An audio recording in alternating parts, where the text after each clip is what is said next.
So I believe that you can have it all, but you can't do it all. And you will in fact start feeling like you have less, right? Less fulfillment, less enjoyment, less connection, less effective results, the more you try to do.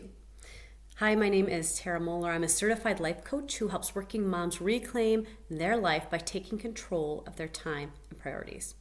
So this is going to be a short video and exercise to help you reflect and then pinpoint on at least one thing you can utilize one of my 5 powerful off-plating techniques on to save you time.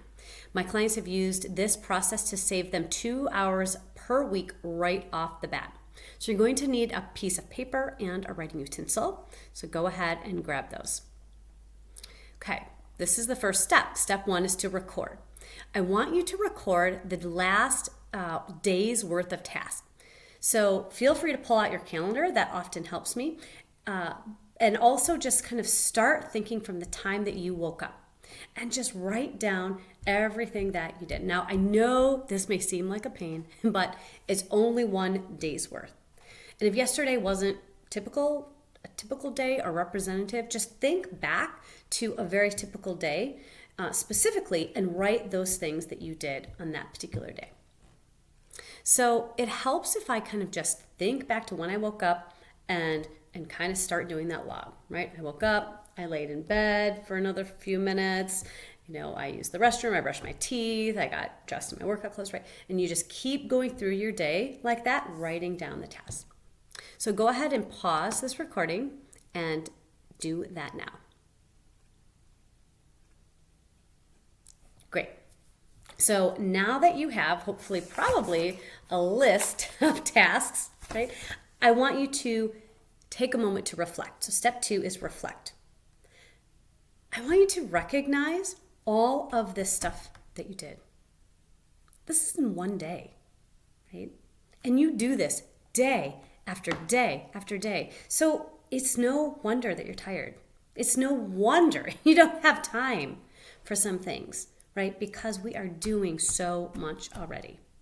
So it's important to actually recognize that and give ourselves a little pat on the back, because honestly, we just don't do that often enough.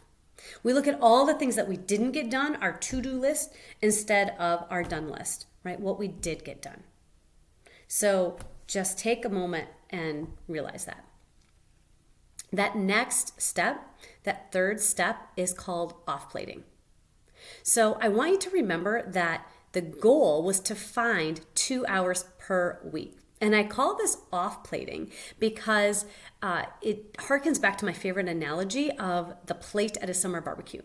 So knowing that your plate is only so large, is only going to hold so many things right before items start falling off.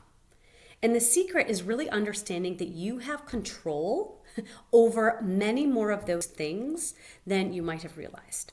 So as I'm describing the following 5 tactics, I want you to think about where in your days, right, that you just recorded, you could utilize at least one of these strategies to clear off just a small amount of space on your plate to start. So that first tactic, I'm sure you guessed this was in the list, was say no and let it go. So there are just some things that at this time in your life, this season of your life, I like to call it, we shouldn't be just bothering with at all, right? And those are different for each person. So just a quick example for myself, right? My kids were in swimming lessons, and every Saturday we would pack them up, tell them again, yes, you have to do this. This is why it's important. It's a life skill, blah, blah. We'd get the bag ready, drive them half an hour to the pool and back. And when summer hit, I realized that this was just not something that needed to be in our summer routine. Right? I wanted that time to be doing fun family stuff. In where I live, Michigan in the summer, is oftentimes swimming, right? Even though it wasn't formal lessons. So my husband and I decided just to say no and let it go, especially for the summer. So the letting go part is important.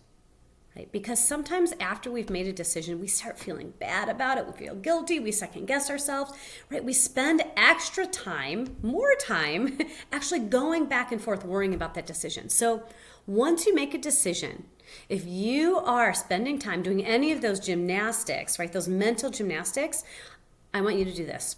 Find 3 excellent reasons why that is a good decision. Write them down and move on, right? So say no and just let it go. So a couple of other quick examples just to spur your thinking might be saying no to meetings outside of your working hours or events that you're invited to that you simply don't want to go to. Right? Say no and let it go. Tactic number 2 is setting a boundary. So if you realize you can't completely cut something out, at least set a boundary around it. This works well when, I'm thinking about those relationships and those tasks that really drain me. Like, yes, they drain my time, but more importantly, my energy. So they could be, kind of historical, long-term friends who now seem to bring a lot of negative energy to the table, or even certain family members. This also comes into play, thinking about work tasks that just seem to be a complete time suck. So you can set a boundary, which is an agreement with yourself, and that you're only going to spend maybe a certain amount of time on something, right? Maybe 1 hour on that work task. Or maybe you even set a boundary around limiting your events with a particular friend group or person, right? To a certain amount of time per month or year. And that's okay, right? Setting a boundary, again, is with yourself. Sometimes you will need to communicate that, but it's really making the decision for yourself. So that leads me to tactic number 3, which is doing B- work. Now, this is really hard for us high achievers because we do not do sub-quality work. But in fact, many times our B- work is A-okay. So the key is to be able to distinguish which things need to be done at that A level and which ones don't need to be. Right? So, for example, there's definitely internal or even personal projects, right, where small things like, an extra space or, on a slide or grammar or having the prettiest visuals is not super important. So I like to ask myself, what is good enough for what this will be used for? So another kind of home example is maybe like buying that Costco apple pie for the birthday party instead of spending half a day making one, right? Because I know for me, baking is not something that I actually enjoy, right? And a homemade pie is not necessary. The Costco ones are quite good. So tactic number 4 is creating a routine. There's also some things that just happen over and over in your life that you can make easier. Now, I don't just mean faster, I mean easier on your brain. So part of what stresses us out is all of this remembering, right? It's remembering, like for that swimming class, I need a hairbrush, a detangler, a dry bag, clothes, and snacks, right? Or it's the constant checking. So for example, constant checking. If we, do we have what we need to make dinner, or do the kids have clean clothes that they can wear tomorrow? Right? So if there's anything that you're constantly having to remember or having to check on, I want you to ask yourself if there's a routine that you could put in place, right, to make it easier. So for example, like I'll just go back to swimming, right? When I'm having to stuff that bag, right, every single week, I decided that I'm going to try to make this easy on myself, right? I designated a bag, I bought an extra brush and detangler, and it goes inside the bag. It never comes out of the bag. The bag stays in the laundry room, right? And also in the laundry room are the kids' swim clothes. They're exact, one swimsuit that they wear for every swim lesson now. So when they get home, we wash it out, hang it up, and then the next week it goes right back into that bag that is close in the laundry room as well. So I also have laundry routines, meal planning, and prep routines, and a lot of other just repeating things that happen over and over again that we've been able to create some personal and also family routines for. So that leads me to my final tactic, number 5, which is delegating and asking for help. You personally, right, do not have to do it all. You shouldn't expect yourself, one person, to do it all, to be able to do it all, right? So my husband and my kids participate in many, if not all of those routines that I described.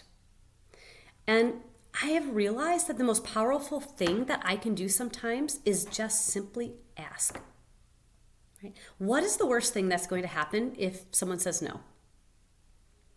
The ironic thing is, I actually rarely get no's when I do ask. The hardest part is usually just mustering up this courage to ask because of, what I think people are going to think for me asking for them to do things or help. So just ask. Just ask your mother-in-law to watch the kids once a month, right? Ask your husband to plan half the dinners. Ask your boss for someone to help you do that mundane scheduling component, right? So you can spend time on the stuff you're really passionate about, you're really good at.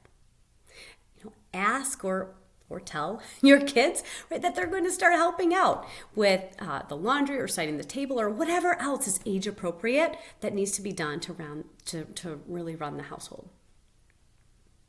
And when delegating, right, I also include outsourcing in this category. Now, I used to think it was pretty snooty to have someone clean my house or deliver my groceries or to cut my grass. But I realized in this season of my life, right, with my 2 young children, there are just simply other important things that I want to devote my time and attention to, right? So Sunday mornings are quality time with my family instead of cleaning the entire house, right? Anything I can afford to outsource, I do now, and I don't feel bad about it at all. So in summary, the 5 off-plating tactics are: number 1, say no and let it go. Number 2, set a boundary.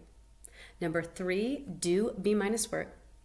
Number 4, create repeatable routines. And number 5, delegate, ask for help, or outsource.